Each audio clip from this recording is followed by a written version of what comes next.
मध्य प्रदेश कांग्रेस अध्यक्ष जीतू पटवारी ने चुनाव आयोग की निष्पक्षता पर सवाल उठाते हुए कहा कि जबलपुर लोकसभा क्षेत्र में 4 दिन में 2500 BLA बनाना असंभव है। सर्किट हाउस में पत्रकार वार्ता में पटवारी ने आरोप लगाया कि मतदाता सूची में एक ही व्यक्ति का नाम कई जगह दर्ज है, एक प्रदेश में, विधानसभा में 2 जगह और प्रदेश से बाहर भी। उन्होंने कहा कि बीजेपी और कांग्रेस दोनों ने इस पर शिकायतें की, लेकिन कार्रवाई नहीं हुई। पटवारी ने कहा कि बीजेपी सत्ताधारी होने के कारण आयोग के साथ मिलकर काम करती है। उन्होंने राहुल गांधी के बयान का समर्थन करते हुए कहा कि ये लड़ाई राजनीतिक लाभ के लिए नहीं बल्कि मतदाता और संविधान पर भरोसा बनाए रखने के लिए है, और चेतावनी दी कि लोकतंत्र की रक्षा न होने पर भविष्य में तानाशाही का खतरा है। देश के नागरिकों से तिरंगे को प्यार होना चाहिए और है भी। तो मैं समझता हूं कि कोई भी राजनीतिक दल, कोई भी राजनीतिक कार्यकर्ता, आमजन जब तिरंगे की बात करता है तो उसका तो स्वागत करना चाहिए, अच्छी बात है।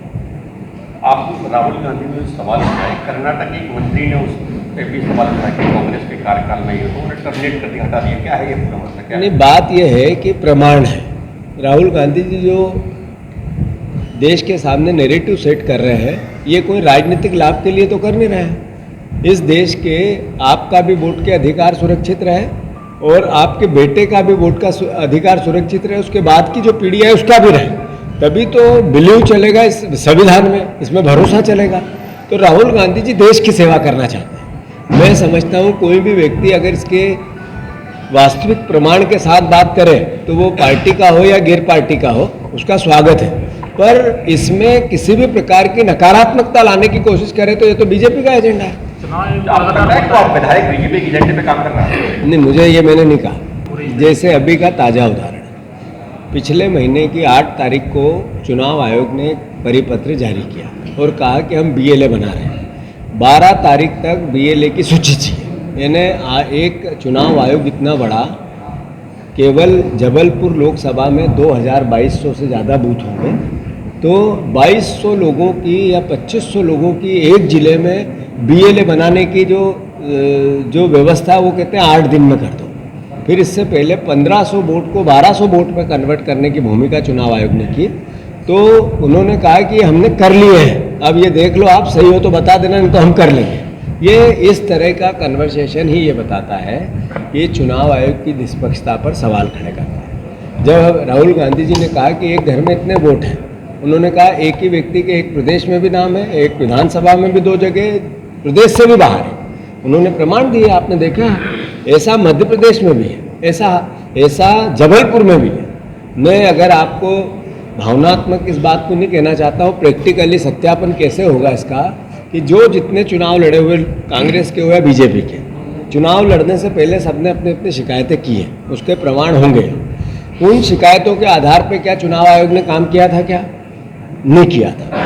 कई बार बीजेपी सत्ता सहयोग करते हुए चुनाव आयोग उसकी भूमिका में रहता है और विपक्ष का विरोध करते हुए चुनाव आयोग भूमिका में रहता है। तो ये परिस्थितियां बनती, इससे नुकसान किसका होता है? इससे देश का नुकसान होता है, आम नागरिक के वोट का नुकसान होता है, इससे उस भरोसे का नुकसान होता है जो भारत के लोकतंत्र से जुड़ा हुआ है। हम आज हैं, कल नहीं रहेंगे, नई पीढ़ी आएगी, पर अगर इस लोकतंत्र की हम रक्षा नहीं करेंगे तो वो लोग तानाशाह देश देखेंगे, तो गाली तो आपको और मुझे ही देंगे। मुख्यमंत्री डॉक्टर मोहन यादव ने कहा कि विकास और पर्यावरण संरक्षण में संतुलन जरूरी है ताकि प्रगति के साथ प्रकृति भी संरक्षित रहे।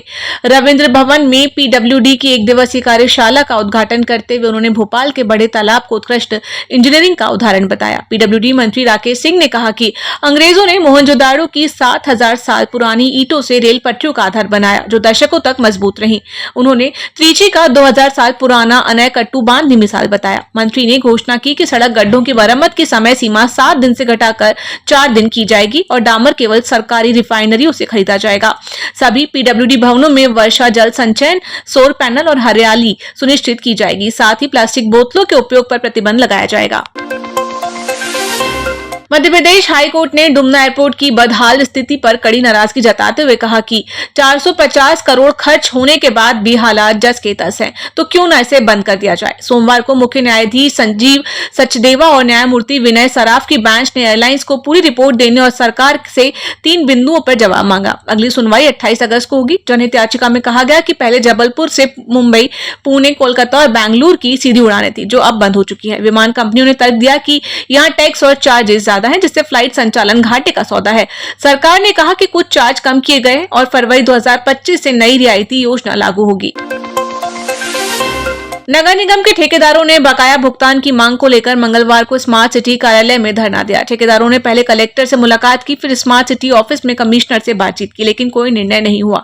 इसके बाद सभी ठेकेदारों ने धरना शुरू कर दिया।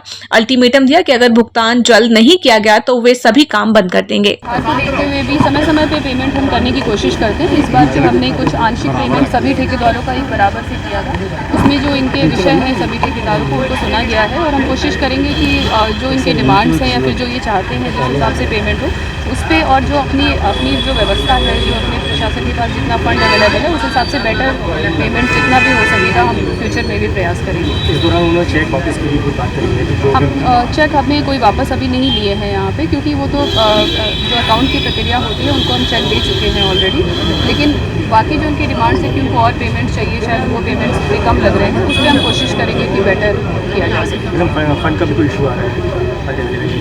हमने किया है, मैंने बताया जैसा कि हमने सभी का 20% की रेशियो से सभी का एक जैसा पेमेंट किया गया है ताकि किसी से कोई भेदभाव ना हो। और फ्यूचर में और भी इसी तरीके से नगर निगम में कुछ करके हमेशा फंड्स कुछ मंथली बेसिस पे किया जाता है, कोशिश करेंगे और किया जाए। हम लोगों को कलेक्टर साहब ने बोला कि आप जाइए कमिश्नर महोदय जी के पास जाइए।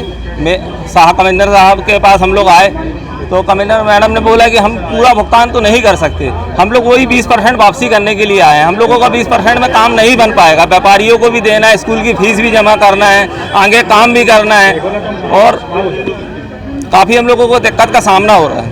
मतलब माना जाए कि बाद से आप लोग का काम बंद हो? आज से हम लोग काम बंद हड़ताल कर दी है।